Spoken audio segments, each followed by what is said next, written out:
네, 안녕하십니까. 기술가정교육과 2학번 유명한입니다. 오늘은 이제 전기기술의 이해라는 평가 기준에 대해서 좀 살펴보고, 최근 5년간 전기기술 관련 문제가 어떤 경향으로 나오고 있는지를 설명을 드리고, 이제 마지막으로는 제가 앞으로 강의할 내용에 대해서 요약 정리해서 알려드리는 시간을 갖도록 하겠습니다. 오늘은 첫 시간이어서 조금 그 오리엔테이션 느낌으로 진행을 할 테니까 조금 편하게 들어주셔도 될 것 같습니다. 자, 이제 전기기술의 이해라는 평가 내용 요소에 대해서 살펴보면은 첫 번째, 정보통신기술 안에 들어와 있어요. 전기기술이랑 전자기술 이렇게 나눠져 있고, 전기기술의 이해는 조금 기초적인 내용들이 나와 있습니다. 이렇게 네 가지로 구성이 되어 있습니다. 전기기술 기초, 수동소자 특성, 단상과 삼상 교류 회로, 자동제어 기초. 이제 수동소자에서 이제 다이오드나 트랜지스터나 뭐 저항이나 이런 것들이 있는데 여기서 따로 다이오드랑 트랜지스터는 빼서 좀 더 깊게 공부하는 사실을 알 수 있습니다. 뭐 발전, 송전, 배전 이런 내용들도 나와 있는데 다른 평가 기준들에서도 꾸준히 문제가 출제가 많이 되고 있습니다. 그래서 좀 더 5개년 동안의 문제를 살펴보면은 일단 자동 제어 기초 관련된 내용은 최근 한 문제도 안 나왔습니다. 아마 과거에도 계속 안 나왔을 것 같고 그럼 2025년도에는 해븐한 등가회로, 전기기술 기초에 대한 내용이죠.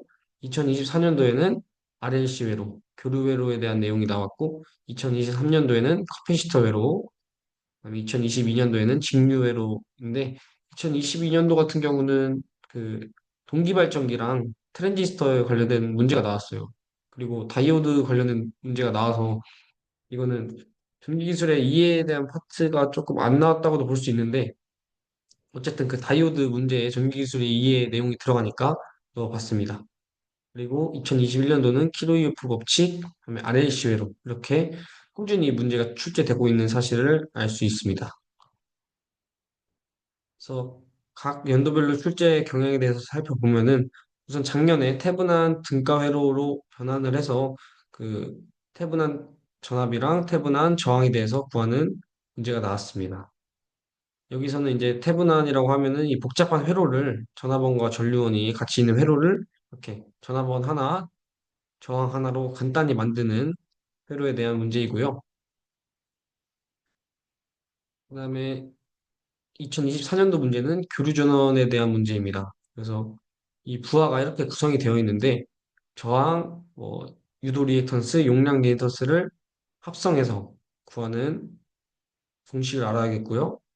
그다음에 다 같은 경우는 그 전류를 측정하는 방법에 대한 내용인데 이거는 다른 평가 기준이긴 하지만 그래도 같이 이렇게 여러 평가 기준들이 합쳐서 나온다는 사실을 알 수 있습니다. 2023년도 같은 경우는 커피시터에 대한 회로에 대한 내용이 나왔고 이제 커피시터 두 개가 병렬로 연결되어 있을 때 하나로 구성하는 회로에 대해서 나와 있습니다. 2022년도 제가 아까 말씀드린 문제인데요. 이제 다이오드에 대한 내용이지만 좀 더 그 다이오드의 엄청 복잡한 내용은 나와 있지 않기 때문에 그렇게 큰 문제는 없을 거라고 생각합니다. 그 푸는데 다이오드 또한 수동수자이기 때문에 그 키로이프 전류 법칙 이용해서 풀면 되는 아주 간단한 문제였습니다. 그다음에 2021년도 문제 같은 경우는 이것도 키로이프 문제 그 전압 법칙이랑 키로이프 전류 법칙 이용해서 풀 수 있는 문제였고요. 이제 9번 같은 경우는 여기 용량 리액턴스랑 유도 리액턴스를 합성해서 이렇게 하나로 만드는 이것도 되게 간단한 문제가 나와 있습니다. 이렇게 출제 경향에 대해서 살펴보면은 이렇게 나와 있고요.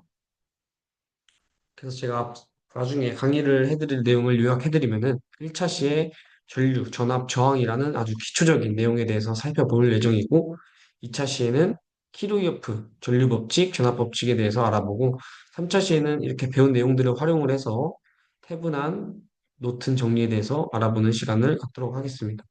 이건 되게 어려울 수 있는 내용이기 때문에 그 예제를 풀면서 강의를 할 예정이고요.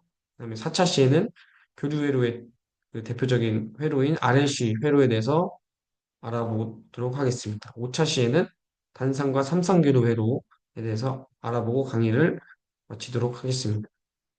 지금까지 전기기술의 이해라는 그 강의에 대한 경향성을 살펴보고 제가 앞으로 강의할 내용에 대해서 미리 알려드리는 시간을 가졌습니다. 네.